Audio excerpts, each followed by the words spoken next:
শহরের কর্মব্যস্ত জীবনের তাড়াহুড়ো থেকে শান্তি পেতে আমরা মাঝে মধ্যে আশ্রয় খুঁজি প্রকৃতির কোলে। কখনো পাহাড়, সমুদ্র কিংবা কখনো অরণ্যতে যাই, যেখানে গেলে তাদের বিশালতার সামনে আমাদের রোজকার জীবনের ক্লান্তিগুলোকে বিশাল ক্ষুদ্র মনে হয়। কিন্তু বন বলতে আমরা সাধারণত শাল, সেগুন কিংবা পাইন গাছের বনকেই বুঝি। তবে এই বিশ্বে এগুলো ছাড়াও এমন এক বাঁশের বন রয়েছে যা আপনাকে একটি অবিস্মরণীয় অভিজ্ঞতা প্রদান করবে। এই রকমই একটি বাঁশবন হলো জাপানের সাগানো বাঁশের বন। এখানকার প্রাকৃতিক বিস্ময় যা আপনাদের শান্তি এবং সৌন্দর্য প্রদান করবে। এই অত্যাশ্চর্য বনটি তার উচ্চ বাঁশের বাগানের জন্য বিখ্যাত, যা বাতাসে মৃদু দোল দিয়ে একটি মন্ত্রমুগ্ধ পরিবেশ তৈরি করে।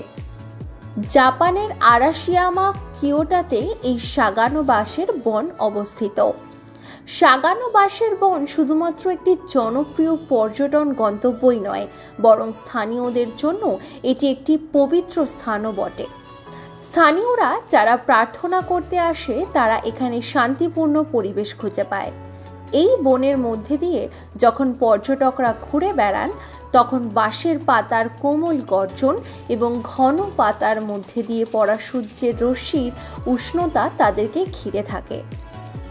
এই বনের মেঝে মস এবং ফার্নের একটি নরম পান্না সবুজ কার্পেটে আচ্ছাদিত, যেখান দিয়ে হাঁটলে আপনার মনে একটা আলাদা শান্তি অনুভূত হবে।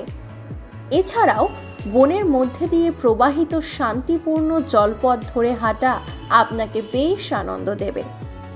জাপানের আরাশিয়ামা কিয়োটোতে শ্বাসরুদ্ধকর সাগানো বাঁশের বন পরিদর্শন করার সময় এখানে কিছু জায়গা রয়েছে যা আপনাকে বিশেষ আকর্ষিত করবে। প্রথমেই বলি টেনরিওজি মন্দিরের কথা। এটি একটি জৈন মন্দির যা ইউনেস্কো থেকে ওয়ার্ল্ড হেরিটেজ স্বীকৃতিপ্রাপ্ত। এটি সুন্দর বাগানের জন্য এটি বেশ বিখ্যাত। এরপরে রয়েছে ননোমিয়া তীর্থস্থান। এটি একটি ঐতিহাসিক শিন্টো মন্দির যা এর শান্তিপূর্ণ পরিবেশ এবং সুন্দর স্থাপত্যের জন্য পরিচিত।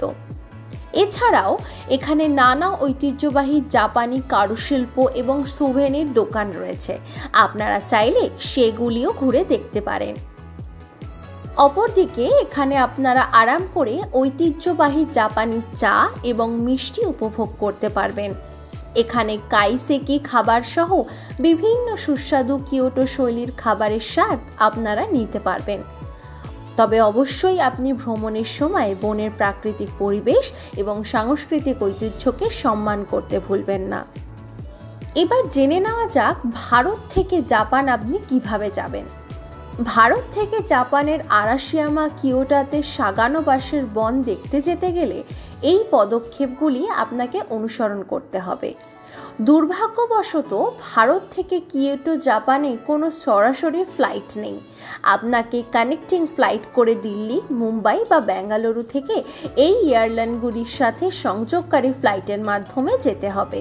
এক্ষেত্রে আপনি জাপান এয়ারলাইন্স কিংবা থাই এয়ারওয়েজ ব্যবহার করতে পারেন। এবার জেনে নিন তাহলে ফ্লাইটের রুটের সম্পর্কে। দিল্লি, মুম্বাই কিংবা বেঙ্গালুরু থেকে কিয়োটো যেতে টোকিও, সিউল বা হংকংয়ের মতো শহরে লেওভার করতে হবে। এরপর সেখান থেকে কিয়োটো শহর যেতে হবে।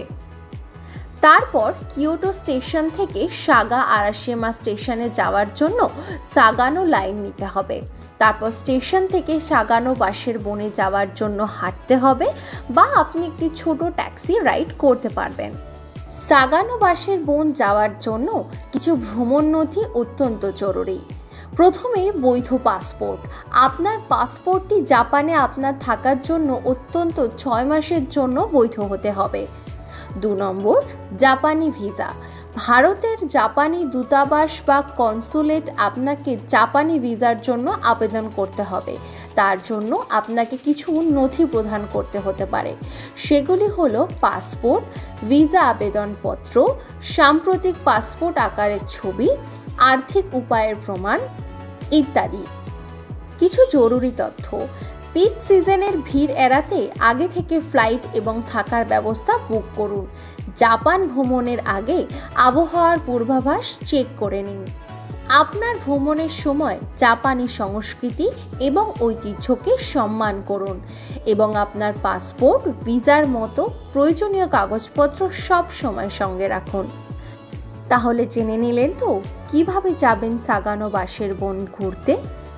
আপনি যদি প্রকৃতি প্রেমী ফটোগ্রাফার হয়ে থাকেন তাহলে এই অত্যাশ্চর্য বনটি হলো আপনার ভ্রমণের জন্য একটি আদর্শ গন্তব্য। নিজস্ব সংবাদদাতা, সংবাদ শিরোনাম।